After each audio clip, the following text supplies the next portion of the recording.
கர்த்தருடைய பரிசுத்த நாமத்திற்கு ஸ்தோத்திரம். இன்றைய நாளின் தியானத்திற்கென்று தெரிந்து கொள்ளப்பட்ட வேத வசனம் பரிசுத்த மத்தேயு எழுதின நற்செய்தி நூல் 3ஆம் அதிகாரம் 2ஆம் வசனம்.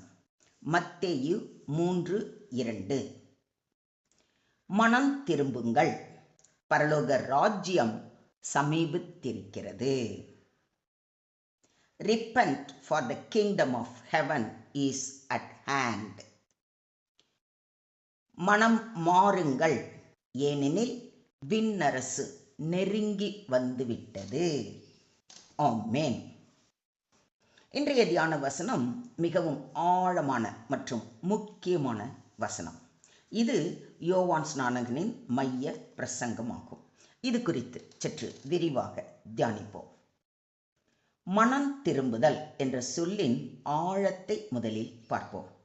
கிரேக்க மொழியில் மெட்டனோயா என்று சொல்லப்படுகிறது. மெட்டா என்றால் மாற்றம், நோயா என்றால் மனம், அதாவது சிந்தனை. முழுமையான உள்ளம், சிந்தனை, வாழ்க்கை மாற்றமே மனம் திரும்புதல். மனம் திரும்புதலின் 4 நிலைகளை நாம் முதலில் புரிந்து கொள்ள வேண்டும். முதலாவது நிலை பாவத்தை உணருதல். நான் தவறு செய்தேன் என்று உணர்வு. என் மீறுதல்களை நான் அறிந்திருக்கிறேன், என் பாவம் எப்பொழுதும் எனக்கு முன்பாக நிற்கிறது என்று சங்கீதக்காரனாகிய தாவீது கூறுவது போல, நான் செய்தது தவறு, பாவம் என்பதை நாம் முதலில் உணர்ந்து கொள்வது. இரண்டாவது வருத்தம், காட்லி சரோ. பாவத்தால் தேவனுக்கு துன்பம் அளித்தேன் என்ற மனக்கசப்பு. தேவரீர் ஒருவருக்கே விரோதமாக நான் பாவம் செய்து உமது கண்களுக்கு முன்பாக பொல்லாங்கானதை நடப்பித்தேன் என்று தாவீது தான் செய்த பாவத்திற்கு வருந்தி அறிக்கை இடுவதை சங்கீதம் 51:4 வாசிக்கிறோம். 3. திரும்புதல், பாவத்தை விட்டு விலகுதல். பழைய வழிகளை மறந்து புதிய ஜீவ பாதையை தேர்ந்தெடுத்தல். இஸ்ரவேல் புத்திரரே, நீங்கள் முற்றிலும் விட்டு விலகினவரிடத்தில் திரும்புங்கள் என்று ஏசாயா தீர்க்கதரிசி கூறுவதை ஏசாயா 31:6 வாசிக்கிறோம். செய்த பாவத்தை உணர்ந்து வருந்தி தேவனிடம் சேர வேண்டும். 4. புதிய வாழ்க்கை, தேவனுக்கு பிரியமான வாழ்க்கை வாழ வேண்டும். தேவனுக்கேற்ற துக்கம் பின்பு மனஸ்தாபப்படுகிறதற்கு இடமில்லாமல் இரட்சிப்புக்கேதுவான மனம் திரும்புதலை உண்டாக்குகிறது என்று பவுலடிகளார் கூறுவதை கொரிந்தியருக்கு எழுதின 2ஆம் நிருபம் 7ஆம் அதிகாரம் 10ஆம் வசனத்தில் வாசிக்கிறோம். பாவத்தை உணர்ந்து வருந்தி தேவனுடைய பாதம் சேரும்போது இரட்சிப்புக்கேதுவான மனம் திரும்புதலை உண்டாக்குகிறது.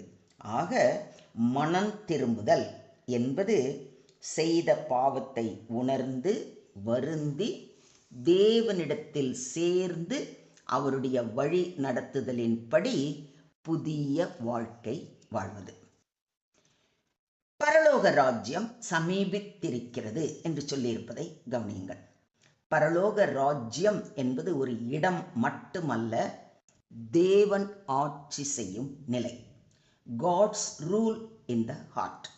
இயேசு கிறிஸ்துவின் வருகையால் அந்த ராஜ்யம் மனிதருக்குள் வெளிப்பட ஆரம்பித்தது. அதாவது, உங்கள் இருதயத்தை சுத்தப்படுத்துங்கள், தேவன் உங்களுக்குள் ஆட்சி செய்ய தயாராக இருக்கிறார் என்ற அழைப்பு. பரலோக ராஜ்யத்தை 3 பரிமாணங்களாக பார்க்கலாம். 1. ஆன்மீக ராஜ்யம், ஸ்பிரிச்சுவல் கிங்டம். தேவன் மனிதனுடைய இதயத்தில் ஆட்சி செய்வது. இதோ இங்கே என்றும் அதோ அங்கே என்றும் சொல்லப்படுகிறதற்கும் ஏதுவிராது. இதோ தேவனுடைய ராஜ்யம் உங்களுக்குள் இருக்கிறதே என்று கூறுவதை லூக்கா எழுதின நற்செய்தி நூல் 17ஆம் அதிகாரம் 21ஆம் வசனத்தில் வாசிக்கிறோம். இரண்டாவது, தற்போதைய அனுபவம். Present experience. சமாதானம், சந்தோஷம், நீதி. தேவனுடைய ராஜ்யம் நீதியும் சமாதானமும் பரிசுத்த ஆவியினால் உண்டாகும் சந்தோஷமுமாய் இருக்கிறது என்று பவுலடிகளார் கூறுவதை ரோமர் 14:17 வாசிக்கிறோம். மூன்றாவது, வருங்கால ராஜ்யம், ஃபியூச்சர் க்ளோரி. பரலோகத்தில் நிரந்தர வாழ்க்கை. அவர்களுடைய கண்ணீர் யாவையும் தேவன் துடைப்பார். இனி மரணமும் இல்லை, துக்கமும் இல்லை, அலறுதலும் இல்லை, வருத்தமும் இல்லை, முந்தினவைகள் ஒழிந்து போயின என்று கூறுவதை வெளிப்படுத்தல் 21:4 வாசிக்கிறோம். இயேசு கிறிஸ்து நமக்காக நம்முடைய பாவங்களை கழுவி சுத்தம் செய்வதற்காக இந்த பூமிக்கு வந்து தம்மையே ஜீவ பலியாக ஒப்பு கொடுத்ததால் பரலோக ராஜ்யம் மனிதருக்கு அருகில் வந்தது. இதை விசுவாசிக்கிறீங்களா? ஏன் சமீபித்திருக்கிறது என்று சொல்லப்பட்டிருக்கிறது, அதையும் பார்ப்போமா? ஒன்று, மேசியாவின் வருகை. இயேசு உலகத்திற்கு வந்து பாடுபட்டு மரித்து அடக்கம் பண்ணப்பட்டு 3ஆம் நாள் உயிர்த்தெழுந்தார். அவர் திரும்ப வரப்போகிறார். கலிலேயராகிய மனுஷரே, நீங்கள் ஏன் வானத்தை அண்ணாந்து பார்த்து நிற்கிறீர்கள்? உங்களிடத்தில் நின்று வானத்துக்கு எடுத்துக்கொள்ளப்பட்ட இந்த இயேசுவானவர் எப்படி உங்கள் கண்களுக்கு முன்பாக வானத்துக்கு எழுந்தருளி போனாரோ அப்படியே மறுபடியும் வருவார் என்று கூறுவதை அப்போஸ்தலர் 1:11 வாசிக்கிறோம். இரண்டாவது, தேவனின் திட்டம் நிறைவேறுகிறது. பழைய ஏற்பாட்டில் சொல்லப்பட்ட தீர்க்க தரிசனங்கள் நிறைவேறுகின்றன. மூன்றாவது, ரட்சிப்பு திறந்து விடப்பட்டது. ரட்சிப்பு அனைவருக்கும் அளிக்கப்படும். யாரெல்லாம் தேவனை நாடி தேடி வருகிறார்களோ அவர்கள் அனைவருக்கும் ரட்சிப்பு உறுதி அளிக்கப்பட்டிருக்கிறது. அதனால்தான் இது ஒரு அவசர அழைப்பு, அர்ஜென்ட் கால். மனம் திரும்புங்கள். மனம் திரும்பாதவர்கள் தேவனிடமிருந்து பிரிவு, ஆன்மீக இருள், நியாய தீர்ப்பு இவற்றை அனுபவித்தே ஆக வேண்டும். மனம் திரும்புவோர் பாவ மன்னிப்பு பெற்று தேவனுடன் சமாதான உறவை பலப்படுத்தி கொண்டு பரிசுத்த ஆவியின் வழி நடத்துதலால் புதிய வாழ்க்கை வாழ முடியும். யோவான் ஸ்நானகன் நேரடியாக, துணிச்சலாக, உண்மையை மறைக்காமல் மக்களை தயார் செய்ய அவர்களுக்கு பிரசங்கித்தான். இன்று நம் ஒவ்வொருவரையும் பார்த்து சொல்கிறார், மனம் திரும்புங்கள் என்று. இன்று நாம் எப்படி மனம் திரும்பலாம்? ஒன்று, தினசரி சுய பரிசோதனை. 2, ஜெபத்தில் தேவனிடத்தில் பாவங்களை ஒப்புக்கொள்வது. 3, வேத வார்த்தைகளை வாசித்து நேசித்து அதன்படி நடப்பது. 4, பரிசுத்த வாழ்க்கையை தேர்ந்தெடுப்பது. 5, பழைய பாவ பழக்க வழக்கங்களை அறவே விட்டு ஒழித்தல். மனம் திரும்புதல் ஒரு நாள் சம்பவம் அல்ல, அது ஒரு தினசரி வாழ்க்கை முறை. மொத்தத்தில் இன்றைய தியான வசனம் மூலம் நாம் கற்றுக்கொள்ளும் பாடங்கள்: மனம் திரும்புதல் இரட்சிப்பின் வாசலை திறக்கும். மனம் திரும்புதல் தேவனின் கிருபை. தேவன் அழைக்கிறார், நாம் அழைப்பை ஏற்று அதன்படி நடக்க வேண்டும். மனம் திரும்புதல் இல்லாமல் ராஜ்யம் இல்லை. பாவம் உள்ளவரை தேவன் ஆட்சி செய்ய முடியாது. மனம் திரும்புதல் மகிழ்ச்சியை உண்டாக்கும்.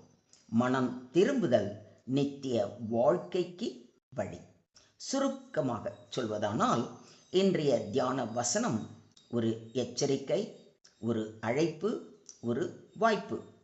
இப்போது மனம் திரும்பும் ஒருவர் இப்போதே தேவராஜ்யத்தை அனுபவிக்க ஆரம்பிப்பார்கள். என்ன, தேவராஜ்யத்தை அனுபவிக்க ரெடியா? ஸ்தோத்திரம் ஆண்டவரே, ஸ்தோத்திரம் கர்த்தாவே, ஸ்தோத்திரம் ஸ்தோத்திரம் ஸ்தோத்திரம் கர்த்தாவே. எங்கள் இருதயங்களை ஆராய்ந்து எங்களுக்குள் இருக்கும் மறைவான பாவங்களை எங்களுக்கு வெளிப்படுத்தும். உண்மையான மனம் திரும்புதலை எங்களுக்கு தாரும். எங்கள் சிந்தனை, சொல், செயல் அனைத்திலும் மாற்றம் உண்டாகட்டும். உமது ராஜ்யம் எங்கள் இருதயங்களில் நிலை கொள்ளட்டும். நாங்கள் உமக்கு பிரியமான வாழ்க்கை வாழ்ந்து உமது நாமத்தை மகிமைப்படுத்த எங்களை முற்றிலுமாக தாழ்த்தி உம்முடைய கரங்களிலே ஒப்பு கொடுக்கிறோம். நீங்க பொறுப்பு எடுத்துக்கோங்க, நீங்க வழி நடத்துங்க. சகல துதி கன மகிமை யாவையும் ஒருவருக்கே செலுத்துகிறோம். மீட்பர் இயேசுவின் மூலம் ஜெபம் கேளும் எங்கள் ஜீவனுள்ள தகப்பனே. ஆமென்.